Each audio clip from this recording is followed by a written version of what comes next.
On this week's show, the tools to achieve decarbonization and profitability with Brittany Harris from Qflow. In this week's news, how investments in technology are connecting distributors to contractors and more.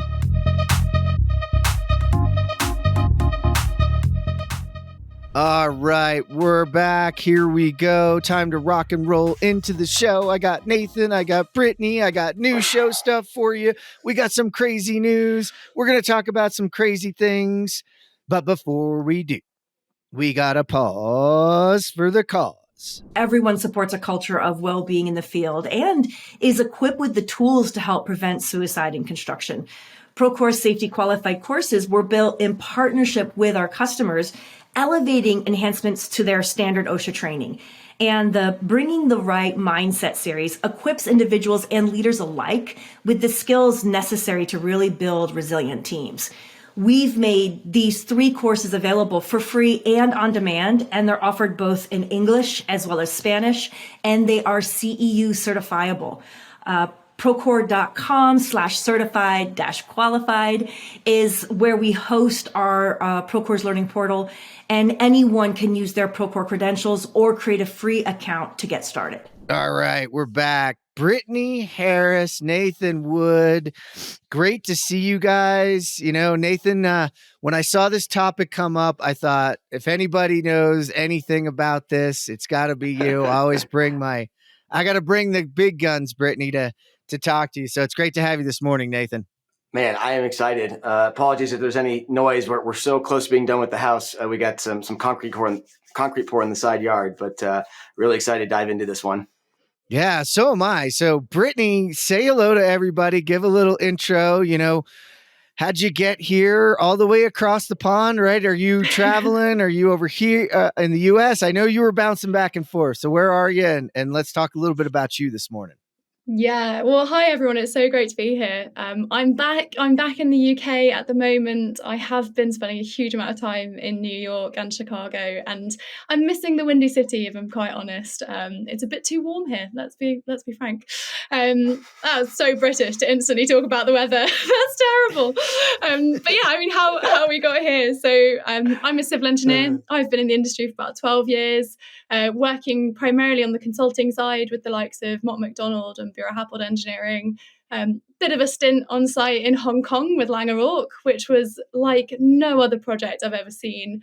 40-meter deep excavation into bright pink granite, overnight explosives because it's a 24-hour site. So during the day, digging holes, filling them with trinitrotoluene, blowing it up overnight and digging it back out. Absolute chaos. You wouldn't see it. We wouldn't see it over in the UK for sure. But an amazing experience in construction. And now founding and running Qflow to ultimately decarbonize this crazy industry. Okay, so we got to go back because people listening are going to want to know. So excavating how deep and putting in how did you, I mean, that logistically, that's got to be a nightmare. I mean, yeah, chaos. So this was the South Island Line connection of the MTR, so their underground rail network. So we were working on the Admiralty station box, which is where the South Island Line was going to connect in. Hong Kong, as many people know, is largely granite underneath if you're not over the water.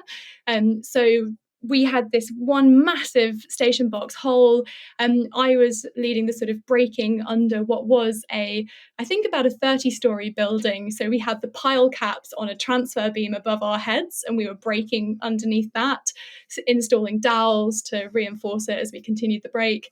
Then on the opposite side of the station box, where we were able to blast, we were digging holes, packing it with explosives, and then blowing it up overnight and then digging it all out again. So yeah, amazing, incredible. All right, we're going to pause for a second just because we get accused in this industry of being, not innovative, yes, we lacking technology, etc. That takes an absolute pinpoint accuracy. You're blowing things up. You've got other buildings being held up. You're removing it, putting pilings back in to reshore it up.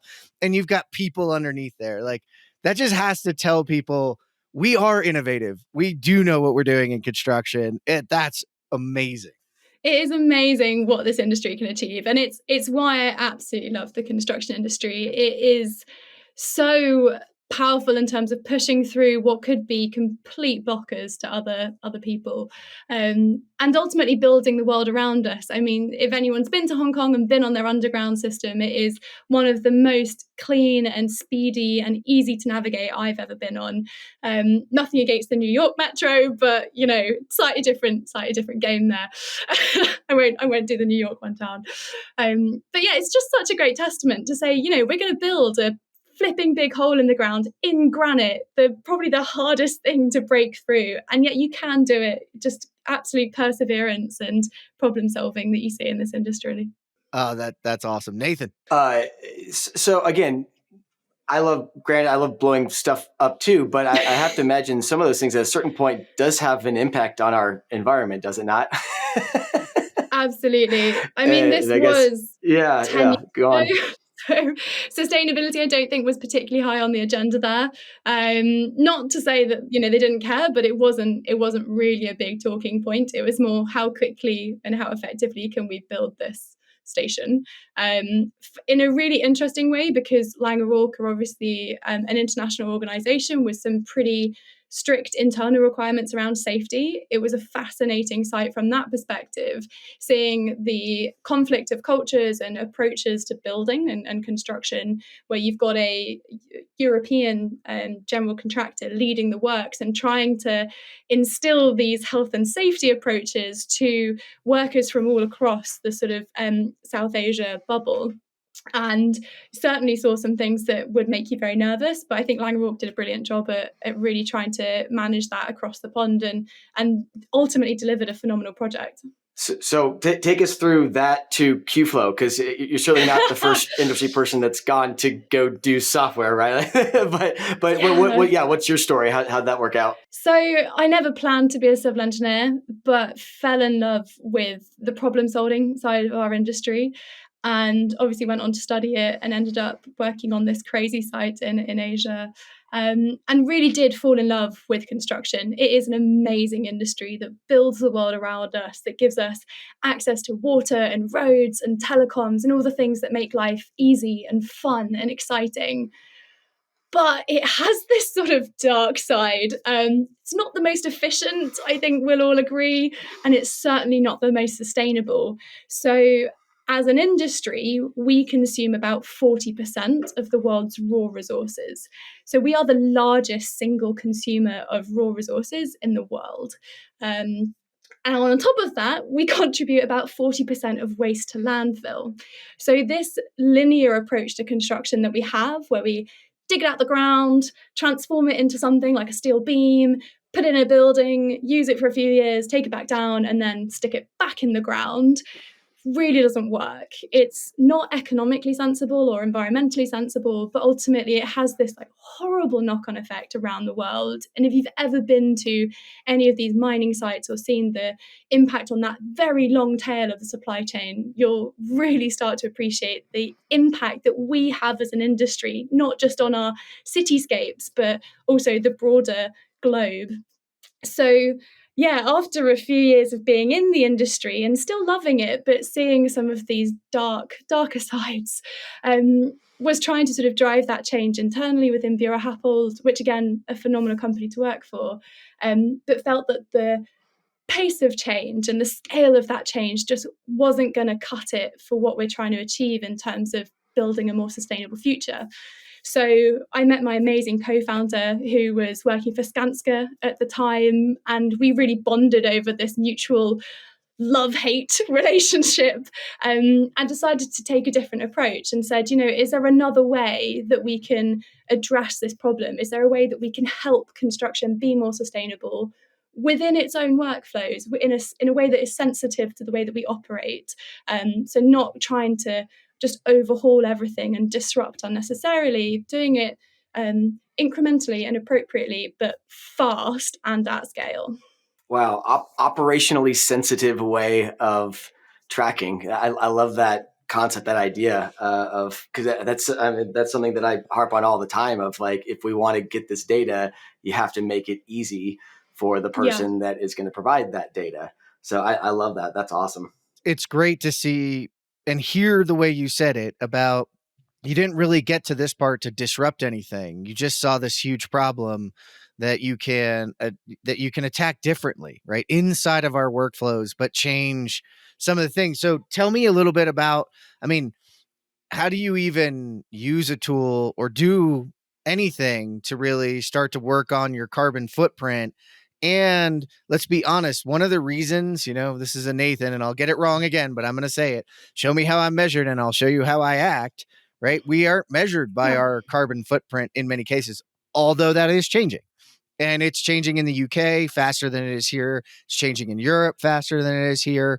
But that change is coming here. So how do you work inside of the workflow and still change it, have an impact, but yet stay profitable? Because that's, at the end, we're still being measured that way. Yeah, sure. So when we started Qflow, we ultimately didn't have a plan on how to fix the problem. And we also didn't have too many assumptions about what that problem looked like. So we went out and we spoke to our colleagues and our colleagues and really just tried to understand the industry a bit more. And it was actually talking to Canary Wharf, who are a large general contractor. They're part of Brookfield's group. And they had this really specific pain point around tracking responsibly sourced timber coming onto site. And this wasn't just a sustainability target for them, it was causing them time losses and also financial losses off the back of that. And so they're like, we've got to figure this out. So when we went to speak to them, we went, well, we've got an idea of maybe how we could fix that. If you'll let us play with this on site and give you a solution, will you use it and give us some feedback? And they did. We worked with an incredible team on the Wood Wharf development. And ultimately, we started by just taking a photograph of the delivery slips as they came on with this timber. And we were instantly digitizing that and auditing it against the project's requirements and telling them, well, you've just had a delivery. It's not certified, you better do something about it. So they were then able to immediately follow up with their subcontractors and say, hey guys, the wrong materials on site, please don't install it because that's going to mean rework, that's going to mean delays, extra spend, just get it off. So it was helping Canary Wharf deliver their sustainability target, but also saving them time and money and headaches, ultimately saving them stress on site. So we were really trying to make sure that as we were addressing the sustainability targets of the industry, we were also doing that in a way that saved them time and money and aligned with that bottom line.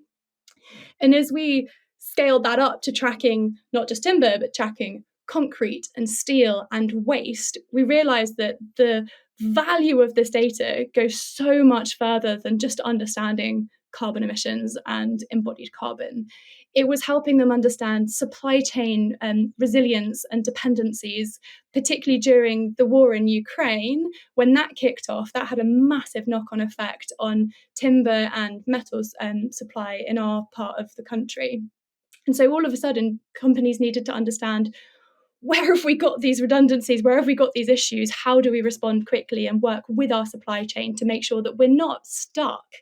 And actually, that data that helps us be more sustainable is the same data that helps us be more resilient and more cost effective and more productive as an industry.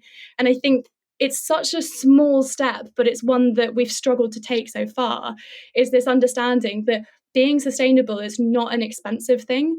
In many ways, being more sustainable is actually going to make you more cost effective and more profitable as a company. It's a hard thing to sort of believe up front because we've been told a lot of the time that's not the case. But once people start using the data, they're like, this has saved my finance team 50% of their time. They're so happy. Who knew? And you're like, yeah, I know. It's great, right? You just sort of like, carry on. Well, it's an amazing piece because we do look at stuff so singularly and we get so focused and we think it's going to cost us. I mean, I'm just thinking, Nathan, of other things I've heard that it's like lean. Oh, I don't want to do lean because it's going to take me forever to relearn everything and put all my processes in. And it's like, well, we got to be careful. We can't waste that time. I'm like, yeah, okay. But you could also save that time by doing that. Like you're saving your people.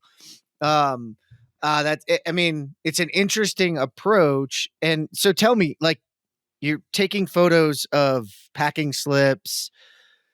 what other things are you doing at the site? How is this functioning? Like, what does the workflow look like? Because I think so many people, again, think a new workflow, new tool, new disruption to my day, not disruption to my world, but disruption to my flow. I like the Qflow part. So so talk to me a little bit about how that actually works. And then Nathan can dig into the data going a lot further, which I think is interesting. Yeah. So the workflow on site, we really tried to prioritize minimizing disruption to the site team. And this was super clear from that very first deployment with Canary Wharf, that if we were introducing a new thing for the project team to do, they were not going to use it. Particularly as we were introducing this halfway through a project with a supply chain that were already stressed out and wound up, it was not going to work. So for the site team using Qflow, all they have to do is take a photograph as the truck comes to the project, and that's it. So very much in the same way that if you've got a banksman who is saying, truck, come this way, lay down your materials over here, they then just hang that piece of paper out the window and snap a photograph of it, and that's it. So tech literacy, if you can take a selfie, you can use Qflow. That's kind of what we're asking the site guys to do. It's about that far. So we then let the AI do the heavy lifting off the back of that. So they snap the photograph, they hit send, they're done. We then use a load of AI to pull the information out of those images, regardless of whether it's handwritten, typed, covered in mud, scrumpled. Don't worry, the AI is actually incredibly capable. We then pull that out, structure it into a database, and audit it against the project's requirements. So for Canary Wharf, it was FSC timber. For many others, it will be CARES certification for steel. It will be ISO certifications for bricks and blocks. It really depends what you're trying to achieve as a project. But we'll tell the site team if something is wrong or missing and they need to take some action. So it's filtering through that data, so they don't have to look at every delivery. 99% of those deliveries they don't even need to think about. It's just the 1% that have a problem with them that they then need to take an action off the back of. And that then prevents them having to take remediative action later on, obviously saving a lot of time and stress on site. You hit a number of keys. Nathan, I'm going to let you jump in. Yeah, there's definitely a reason why you invited me to this interview, Jeff. I've written so many points down. Let's start with the first one, because you were close, Jeff. Tell me how I measure, and I'll tell you how I behave, is Eli Goldratt. We'll get it one day. But his book that's over my shoulder, The Goal, is a fantastic book where he brings up this concept of a gatekeeper and the importance of gatekeepers, which is really who are you describing? And so this concept of servicing the gatekeeper is so important to make these digital systems work, and that you have to meet them where they are, and build tools that really service their needs. But once you get that data, once you get it from it, that digital multiplier that you described, like that is the storyline that I think every tech startup in this industry has to go through in one way, shape, or another.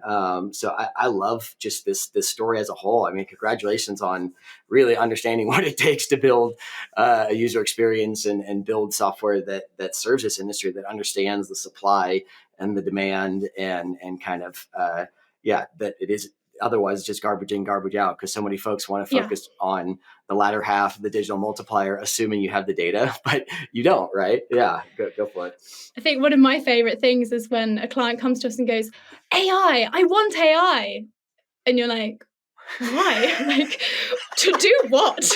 And it's funny because we're such a problem first company. We're not a tech first company at all. Yeah, we use AI, but that's because it's the right tool to do the job. It's like, you're not going to pick up a saw to hammer a nail. Come on, guys.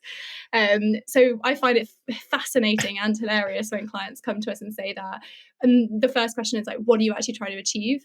And the challenge for this industry right now is that we are going to struggle to properly leverage AI because our data is so bad. And exactly to your point, Nathan, if it's rubbish in, rubbish out, trash in, trash out, you're just not going to learn anything. And so we've got to focus on getting good quality, complete data to then leverage the AI. And it's a journey. You can't skip ahead with this one, unfortunately. Yeah, one and then the other. Well said. We can't skip ahead. Wait, but But you can in some no, ways. I was going to give you. Right. Well, we've said this. It's an accelerant, right? AI is an accelerant for a lot of the things that we would have had to do with complicated machine learning and combinations of things, including human intervention along the way. So it is an accelerant, but it's really funny because I read a lot of stuff. Obviously, we do the news here all the time. And every time I hear, I was going to give you credit because you didn't say AI until way in. And all you did was say, like, and then our AI does a thing. Bye. Yeah. And we keep going because people consistently out there talking. It's like telling me that you have gas in your car consistently before you tell me where you're going or what you did. So I have gas, went to grocery store. I have gas, went skiing. I have gas. I'm like, I don't care. I don't care if you pedaled. I don't care if you use a steam engine. I don't really care. It worked. It's fine. Don't tell me what's in the, don't keep telling me you have gas. And it's so many times I read it and it's just like, oh my gosh, there's gas in the engine. I get it. Okay. You have an engine that runs. Let's go. So I'm interested because, ESG over here in the US is really misunderstood and it's starting to get really, and Nathan can attest to this. It's starting to get really contentious. Because it's extremely hard, at least in the eyes of our owners, et cetera, to measure true impact across the board. And so I'm wondering, as you're going through this process, like, what are you learning about decarbonization as a whole? What are you learning about how we start to maybe quantify from tip to tail our carbon impact, especially when, it's massive, 40% of raw resources, 40% of waste, like that's huge. And I actually know that owners out there are really interested in this. And so are contractors. Contractors are interested because owners are interested. Yeah. So how are you seeing this, at least maybe the playing field level? Because there's a lot of misunderstanding about how it all works. Yeah, it's an interesting one because what we've seen in the UK echoes so perfectly what we're now seeing in the US. So sort of maybe 5 years out in terms of timeline. Exactly as you described, Jeff, the owners are driving it. It's typically commercially driven. It's written into contracts, often driven in because of the funding that they've got or whether they're listed, saying, we need to report on this. That then trickles down to the GC, and then they're saying, great, how do I get this data? That's exactly what we saw in the UK. Sort of around 2019, the government got a little bit more involved in that, and we've seen similar things in the US, although obviously that varies slightly. You've got the federal IRA legislation, which put inside a lot of great incentives, but then you've got the individual state level drivers. So you'll see New York and Massachusetts are pushing much further than other states around decarbonization, particularly also including the scope 3 and the embodied carbon piece, which a lot of states aren't looking at right now. But overwhelmingly, what we see across the industry is it's not the legislation and the regulation that's driving this. It's very much the private clients, the commercial drivers. And that's exactly what we saw in the UK. What we have seen in the UK, and I'm now starting to see in the US, is that, yes, the owners and the clients started it, but the GCs are now starting to champion it because they see it as a way of winning work, of differentiating, of actually being the preferred contractor and the preferred partner for some of the most prestigious projects anyway. So it's the big tech companies, it's the big prestigious developers who are really pushing for this. And if the GCs want to win that premium work, they're saying, okay, we're going to find a way to deliver these decarbonization targets, but in a way that doesn't kill my team with reporting.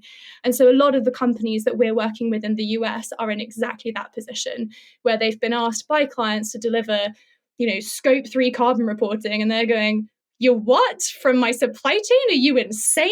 And suddenly going, right, we need to find a way to do this. And then they come to Qflow and they're like, okay, that's a lot easier than I thought. Fine, we can now do that. And they're able to have much more productive and exciting conversations with their clients on that journey as well. And we sort of support them at every step along that way.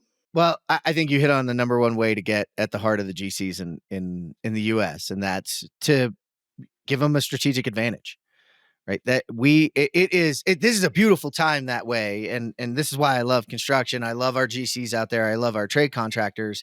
It's vehemently, competing with one another. And at the highest level, we have some incredible general contractors that are super forward, and them driving for competitive advantage through not only now their tools, but their reporting capabilities and their ability to deliver great environmental understanding and drive reduced waste, reduced rework. I mean, just the fact that something doesn't get installed and because it's the wrong thing and it can go back is a huge piece of that.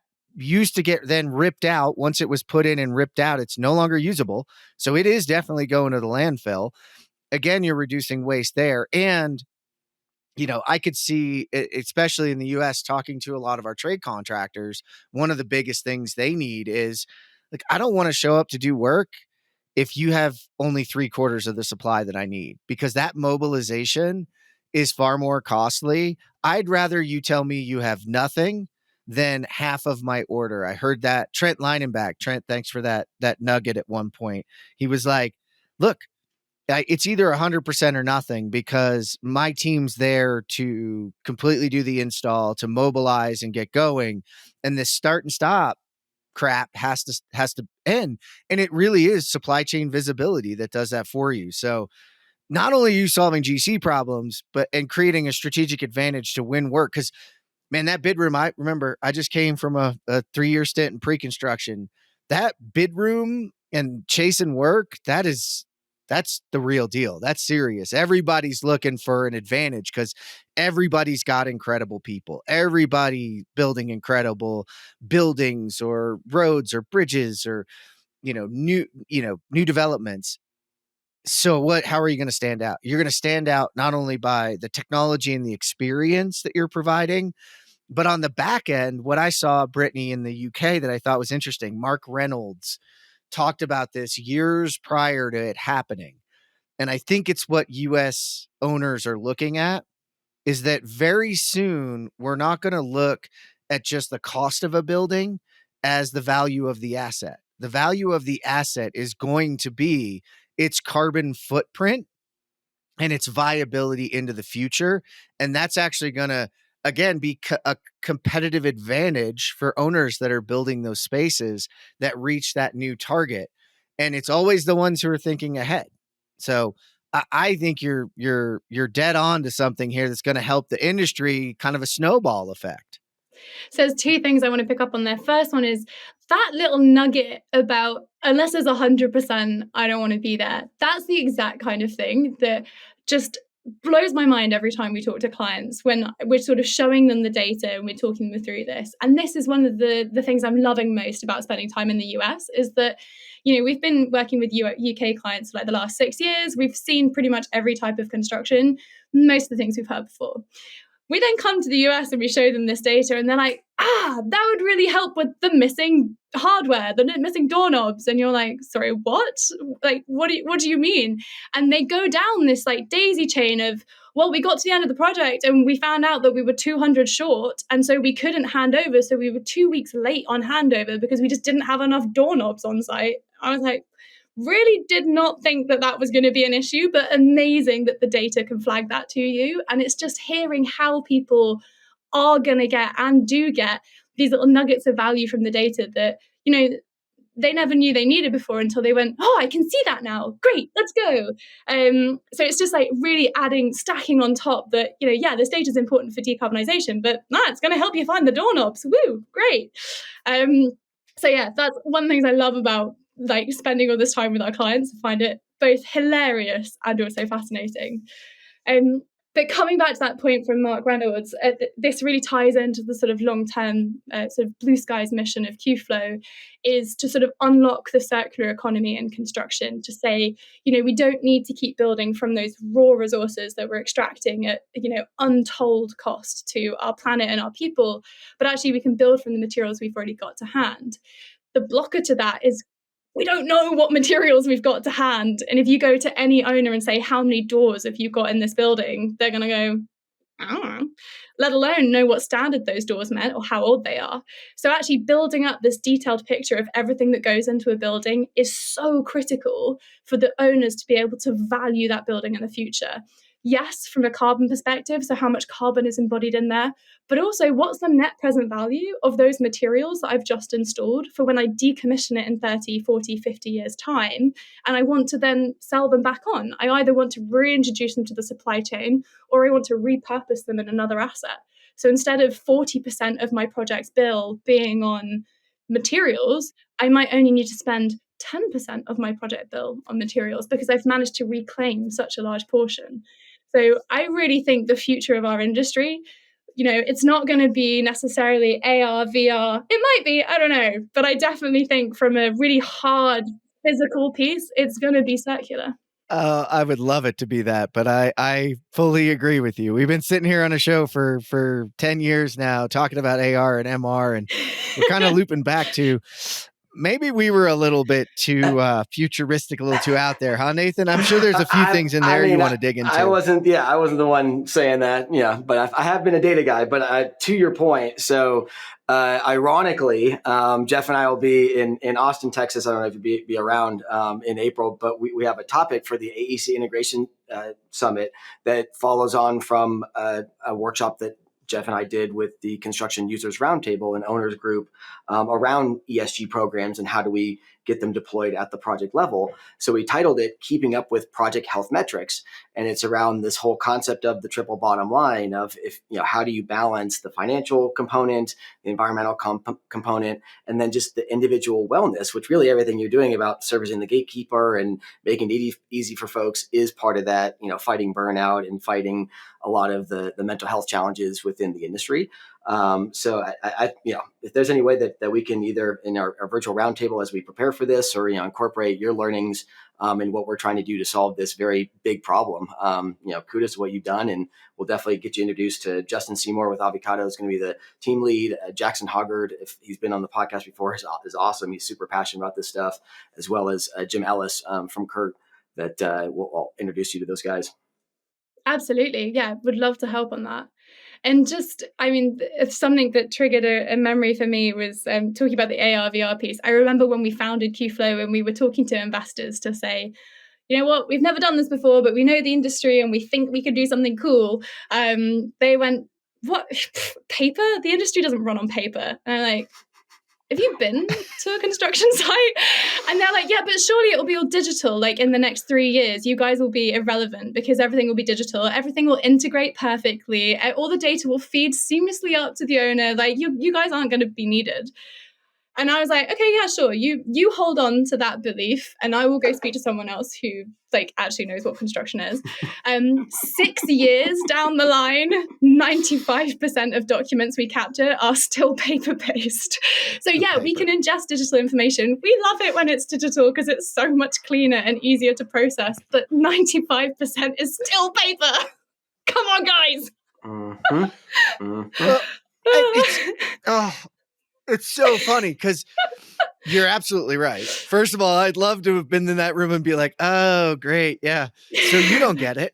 No. You live in an ivory tower and have never been to a job site and don't understand the amount of paper. Yeah. And secondly, what you're not understanding is we're set to take digital. I could have guaranteed you, Brittany, without even asking, if I drove up with a digital form for you, you could probably just ingest it and it's still, that data is flowing to a new place, but you have a whole new set of tools, a whole new thing it's comparing it against, and an analysis to provide a different outcome.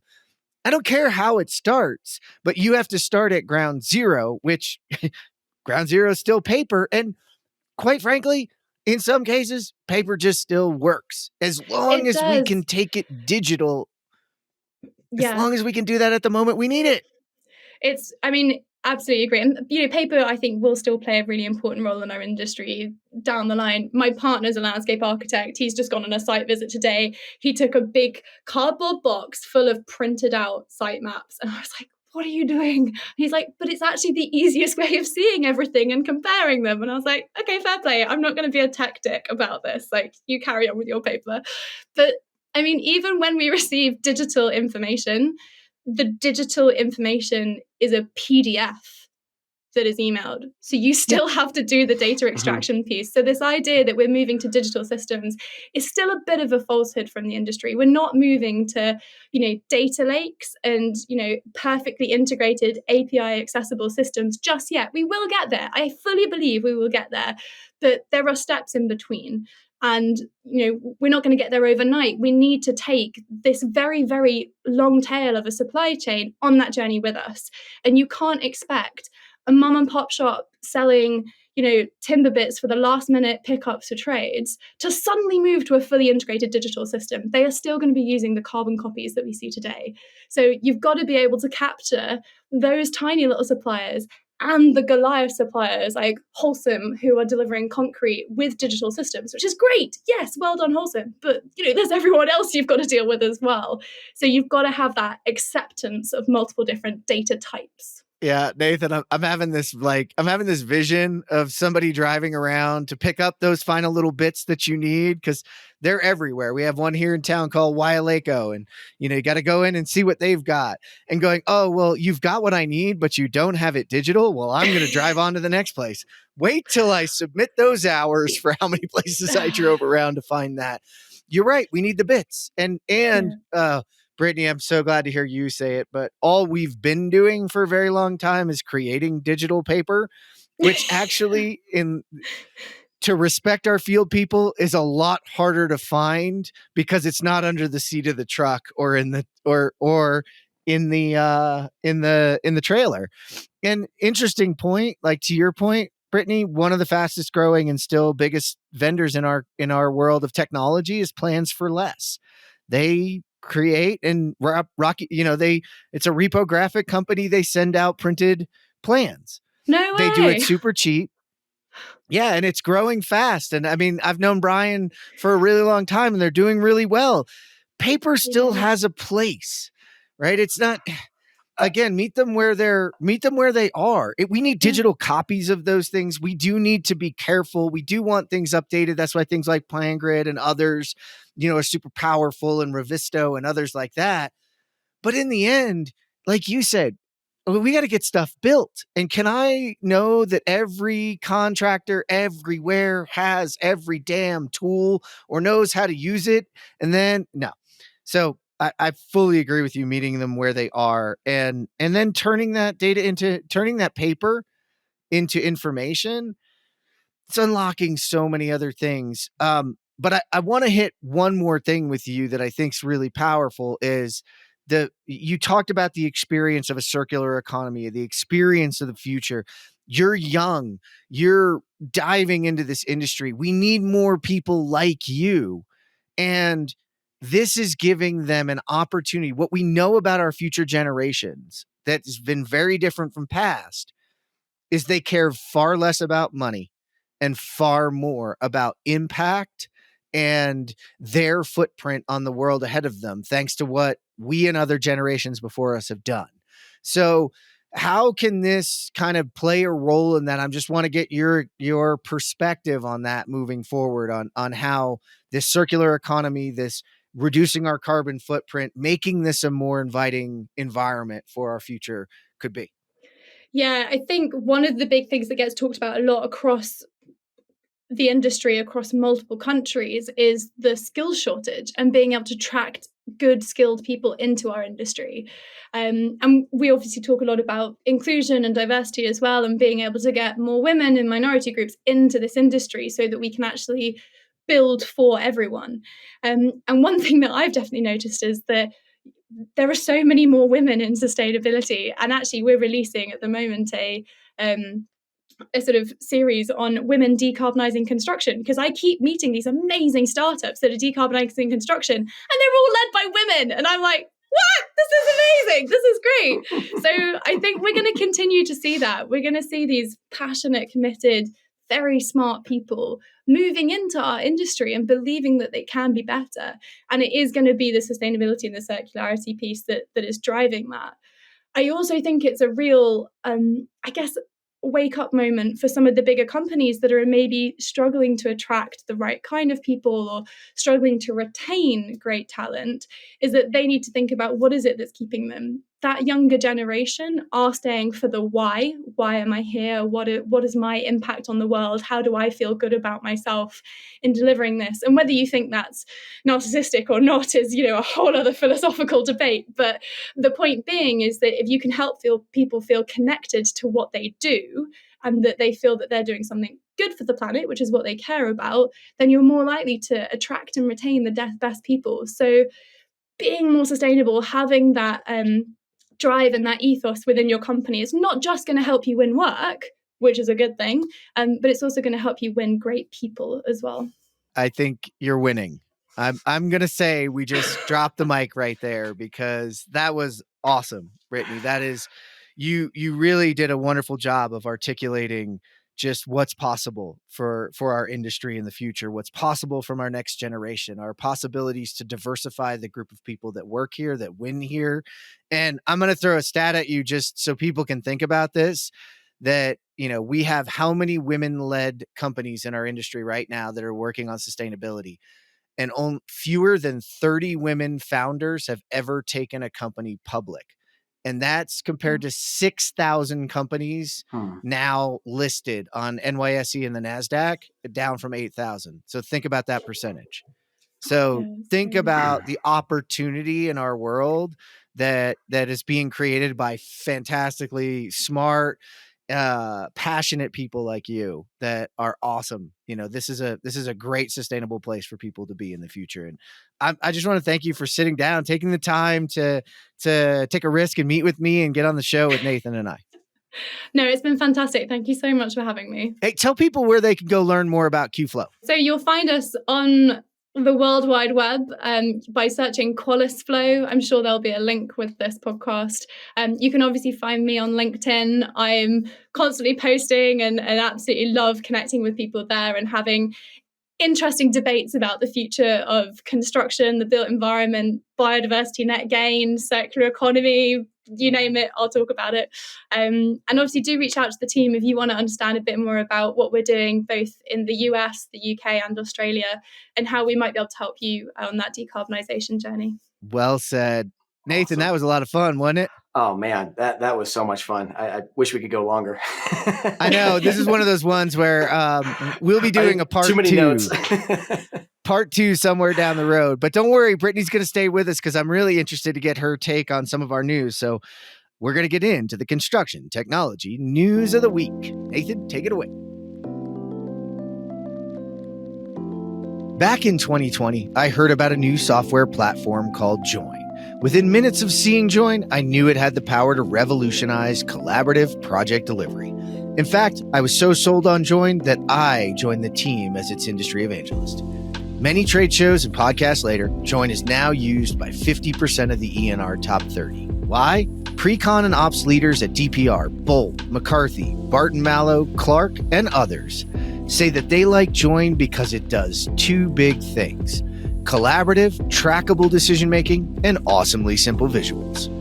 Want to learn more about the power of Join? Go to www.join.build/demo to learn about how better gets built. All right, my first one here, Brittany, I picked a couple of U.S. kind of code and other things to get your outsider's opinion on. So this first one here is Virginia pioneers adoption of offsite construction code. This one comes from Construction Dive.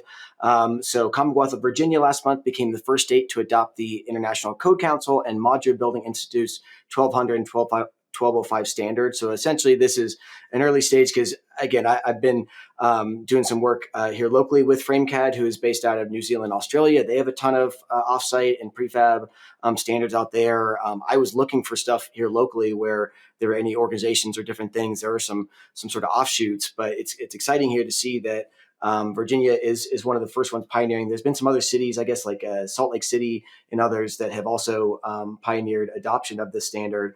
But as we've talked a lot about on this podcast, and usually look to the UK as the place that where standards come from, as a way of helping to adopt. Hopefully this is going to help push things along as well as going to grow adoption and then really make, I think, inspections, because I think offsite inspections were always the trickiest part of doing this. So I don't know if and even like how does offsite factor into overall carbon capture and kind of your side of the world too? Just any of your thoughts?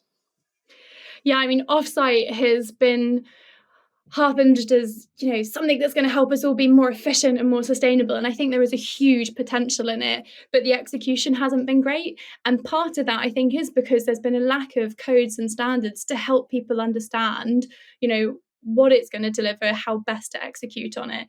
And we find the same with sustainability. At New York Build a couple of weeks ago, one of the things that kept coming up on the panels was, we don't know what standard we're working to. We don't know what format or framework we need to be delivering this against. And it creates confusion, and it means that people are like, well, I'm not going to engage until I know exactly what I'm doing. There is definitely a tendency in our industry to let perfection get in the way of progress. And that's probably because we're quite risk averse. So, having a clear code, a clear set of standards for offsite, I'm sure will really help people take that leap to adopt it further. And we certainly do see that in terms of reducing waste, improving efficiency on site in particular, it's a really important step, this sort of modern methods of construction and offsite prefab. Well said. That's really well said. You're hitting on a couple of things. You answered it the way I was going to answer, so I'm going to go a little bit opposite here and say I love the clear codes. I love the framework. This is where I love how we're built as a country with 50 different states to go through this to create a proving ground. Right? This is a proving ground for what works and what doesn't before we take this as some national standard. Too many people try to jump to a national standard before it's really gone through the what works and what doesn't work, because things are going to work and things aren't going to work. Failure is pretty much the only option, but iteration is how we solve that. So it's great to see Virginia doing this. I know Utah's working on it. I know a number of states that are working on adopting the codes, working through them. And I'm with you, Brittany. There's far too many people that use the lack of codes, the lack of a framework to stay sitting on the bench and not involved and not helping the movement, which is actually the boat anchor holding us down. So Nathan, I thought this was a great one. Go check it out, take a read, and hopefully if you're big in one of these other states that doesn't have it, let's start getting them there. Let's find the right thing and then let's take it national, because we have a labor issue, we have waste issue, and look, it's a lot safer to build as much as we can offsite and in our factories, from an experience perspective itself. So, and it'll be great because someday, Brittany, it'll be a sheet with a whole lot more that Qflow is ingesting and telling you what's making it there. None of this changes; it just evolves. That's what I like. Nathan, what else you got, buddy? So this one comes from Hayes Johnson, shared this on our ConTech Forum Slack channel. So thank you, Hayes, from Drone DJ. So I was not aware that there are efforts around in the drone world. For those of you that know, DJI is like the king of all drones and is, kind of has a huge market share here in the US. But again, because they are a Chinese company, there are fears around use of, again, different GPS and different other bans. It kind of almost looks very similar to, I think, some like the TikTok ban, sort of, not to get too political into things, but it could have, again, huge impacts on our industry if there is all of a sudden a ban on DJI drones and we have now no communications with them. A lot of folks that do a lot of business using DJI drones could be impacted. So one to kind of keep our eyes on and see where it goes. But again, we need to get into the politics of it. Obviously, Brittany, you don't need to mess with our stuff unless you've got other equivalent, crazies trying to ban TikTok out in the UK. Do you? Well, there's been a bit of an interesting scandal around Huawei and whether they can have the 5G contract in the UK. So we have similar sort of security questions, and obviously there's been the nuclear power plants being developed, and the Chinese have a large stake in that, and whether they're allowed to. And yeah, it's a big can of worms to open. But I think just generally our industry is having to try and figure out the whole data security piece and how we handle that and how far to take it. We've seen like two ends of the scale from our clients. We've seen the people who are so locked down that you can't breathe for fear of breaching like an NDA or a data security piece, and it's just very hard to work with, to the point that there comes points where we go, we cannot service you because you are so tight on the way that data can be used. We can't even process your data. So yeah, sorry, we can't sign the contract. And then we've got the opposite end of our clients who are like, yeah, sure, whatever, signing everything without even looking at it. And you're like, you do realize there's data involved here, and you should have an opinion on that, or at least be aware of it. So I'm not saying either of those is good, somewhere in the middle, preferably. But it's an important thing for our industry to really start thinking about and getting a bit more of an awareness of around digital systems and data and what that means, both in a positive way, but also a possible negative way as well. Yeah, I'm going to go, Nathan, you picked a great time to put this on too, because it is an election year. Right. So we never know. I don't jump we're in. We're recording on Super Tuesday. So. Yeah, we are recording on Super Tuesday. I'm not jumping in on either side because we know where that goes. But I'm just going to say, you never know what's going to happen in election year. You never know how it's going to push. I'm with you, though. It's an interesting problem, given drones is one of the few technologies that we've talked consistently about over time that has really reached a pretty good saturation rate in the industry. So this would be a heck of a blow to cutting that down. Yeah, it might give another manufacturer an opportunity to grow, but you can't grow that fast and supply what we need. So it would be catastrophic to see that go. There's got to be, other ways to confirm and control that those DJI drones aren't sending information anywhere they shouldn't. And that leads to, where would I go with this, Nathan? But modern technology, modern IT teams that understand ingress and egress and can monitor everything. Well, there's an opportunity. And Brittany, that's a whole second episode about I'm too secure. I had a call with somebody not too long ago. It's like, oh, we're looking for this. And I came up with all the ideas and was telling them about all the different groups I know. And they were like, oh, yeah, by the way, we need a private version of it. And I'm like, that's not how it works. We should have started with that, because my answer would have been, Excel's your friend. See you later. I'm done. So there has to be a balance, right? I say this to people all the time. I've been saying it for years. Microsoft, Amazon, Google, they get attacked all day, every day. Your data center, your private cloud will never be as strong as theirs. It is about how you deploy it. It is about how you utilize their tools to secure things, for sure. However, right, you're never going to reach that. So get over it and let's start to figure out how we can make this data work for us. So, well said. What do you got, Jeff? Well, here we go. I'm going to pivot.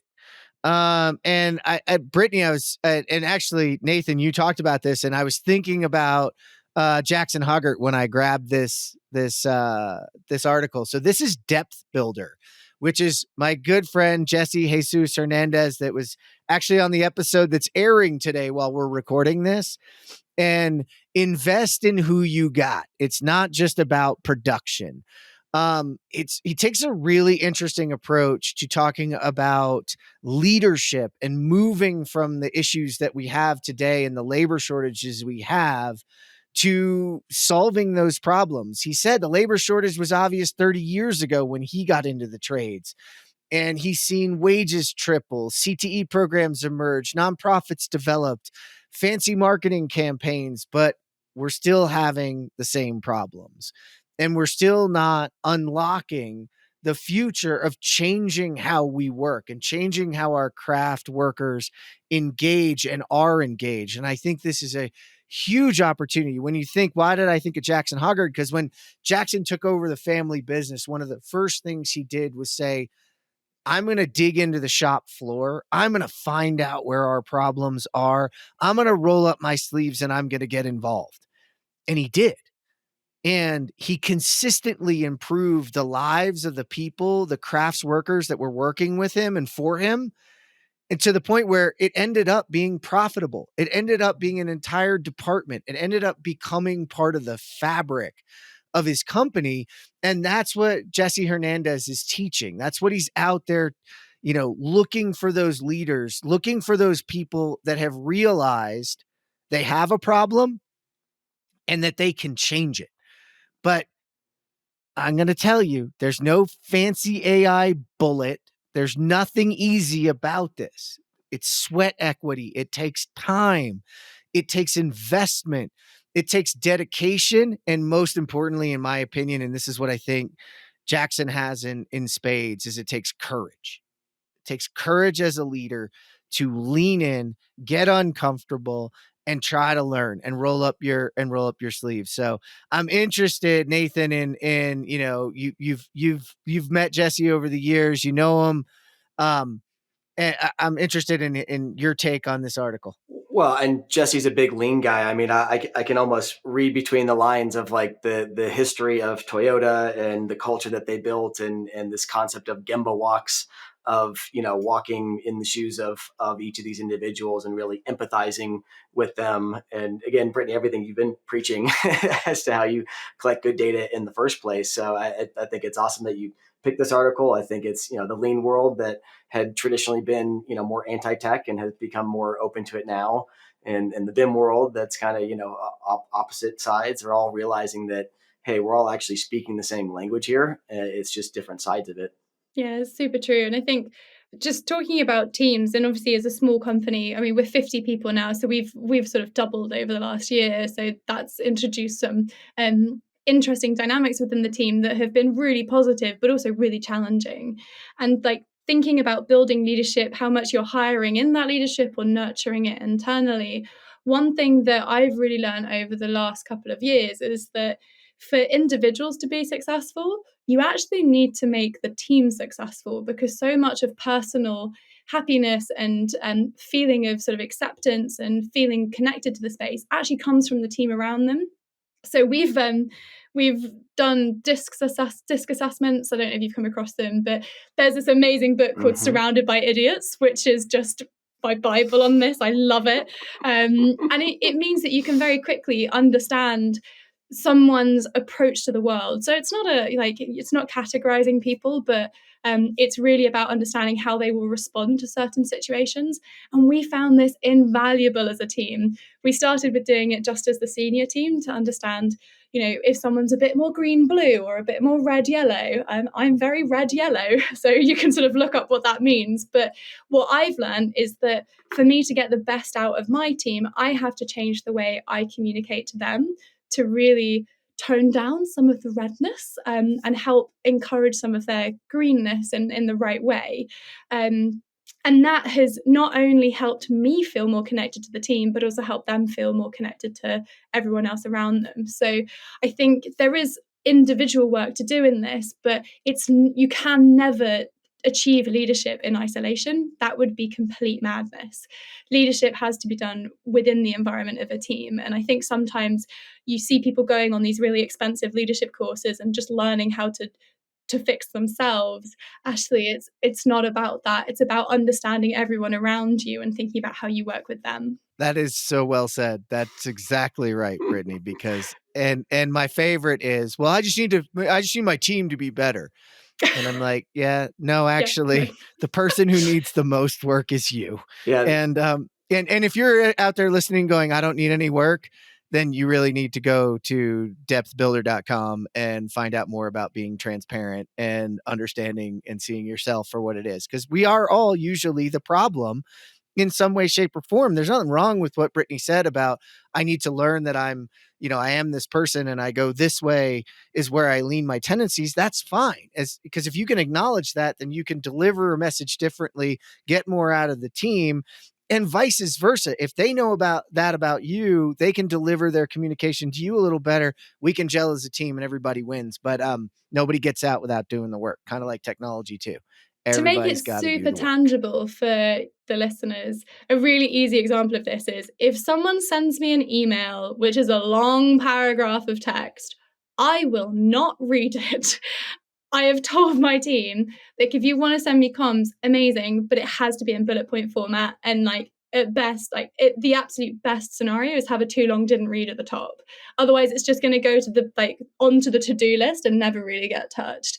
In the same way as if I email my co-founder Jade, if I just send her bullet points, she will email me back being, can I have the details, please? So I've learned to do the opposite for her and put in all the detail in the email, send her links to things, attach documents, give her as much information up front so that she doesn't have to come back to me, because she won't make a decision unless she's got all the detail. So we are complete opposites on that front. And two small changes from our end on the way that we communicate with each other has accelerated our output dramatically and meant that we make better decisions much quicker.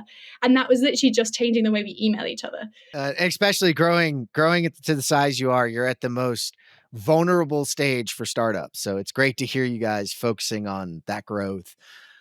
All right, here's my last one, and I'm really excited about this one. This is TED Magazine Digital.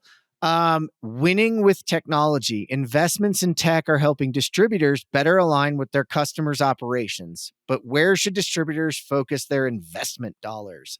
So really talking about wrapping around, I thought this would be really good given, Brittany's view and us talking about supply chain and talking about decarbonization. Plus, these are two wonderful people. This is Denise Devine and Josh Bone. Being interviewed, talking about, Denise was with Steel Toed Consulting at the time, dedicated to helping construction companies integrate and implement modern construction workflows and technology. And Josh is the executive director of Electri International.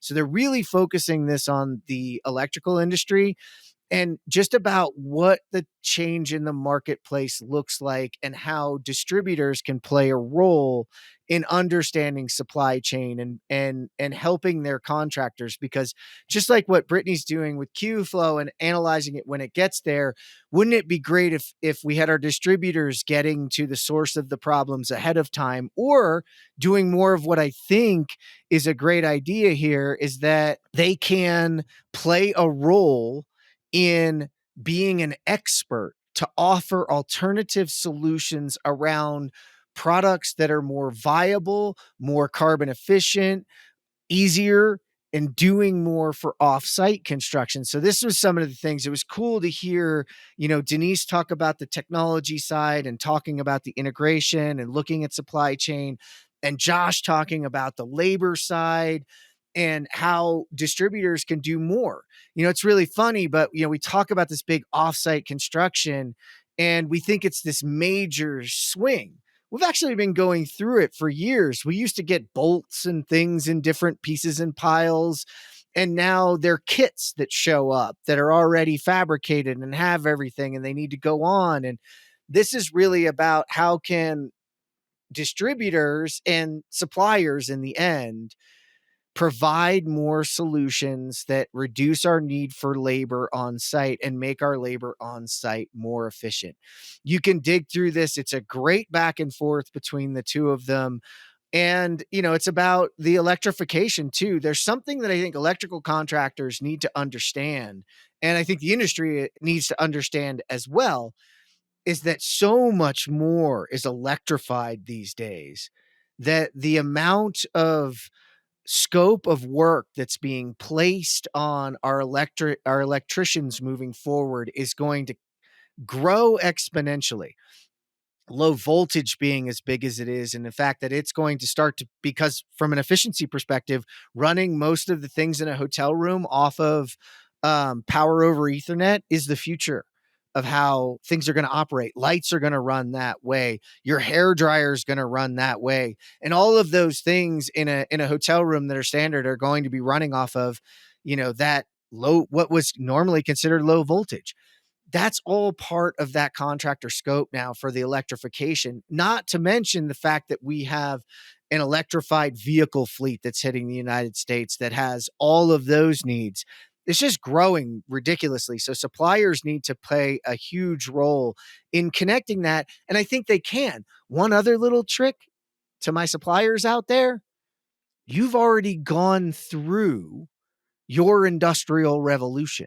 If you think back to your factories and how you used to build and how you used to produce the widgets that you produce them far different today. You're more profitable, more efficient. Our contractors are about to go through that same transformation. Who better than to sit alongside them and educate them and help them and be there for those problems than someone who's already been through it. Yes, our industries are different, but there's a lot that's the same, and there's a lot we can learn from one another. So I had a lot of fun reading this article. I hope everybody gets out there and reads it. Nathan, I'm interested because, you spend a lot of time with both Denise and Josh, and this had to hit home. Yeah, well, and I mean, specifically the question around, what do contractors want from distributors, and the conversations that we've been having on our virtual roundtables with the group from National Electrical Manufacturers Association, NEMA, and their group that they formed around ideas for industry and their harmonized data model that is essentially taking the fact that the Amazons and the Home Depots of the world and their transparency of availability and pricing, and again, that the whole way that works, that, frankly, purchasers in the commercial world want that same sort of touch and feel and the ability to manipulate things and make those choices. And so the Grangers and the others of the world are having to keep up with that. And so I think it's pushing things in the right direction. It's really cool to see, even though, it may create some pain points for some of those that have those legacy systems. But ultimately, the consumer wins in the end. Brittany, I'm wondering what you think about this one. Yeah, so I don't know so much about the distribution side of things, but one thing that we're definitely seeing suppliers be asked for is EPDs, or environmental product declarations. And if distributors can be part of the journey to collate those from suppliers and make them available to the general contractors and the architects doing specification, that would be a huge win, particularly in the electrical side of things, and around MEP. The sort of supply of EPDs for some of these complex composite items is just non-existent. And it's a real pain point that we keep getting thrown at us, saying, well, we need these EPDs because it gives us the carbon factor associated with these materials so that we can do these calculations. At the moment, we can't even start to quantify the embodied carbon of some of our MEP items because we don't know what they are. So a real win for suppliers is going to be producing those EPDs, and there's some great startups that are coming up at the moment to help them do that. And if you're not sure about those, then we've done an article on that at Qflow as well.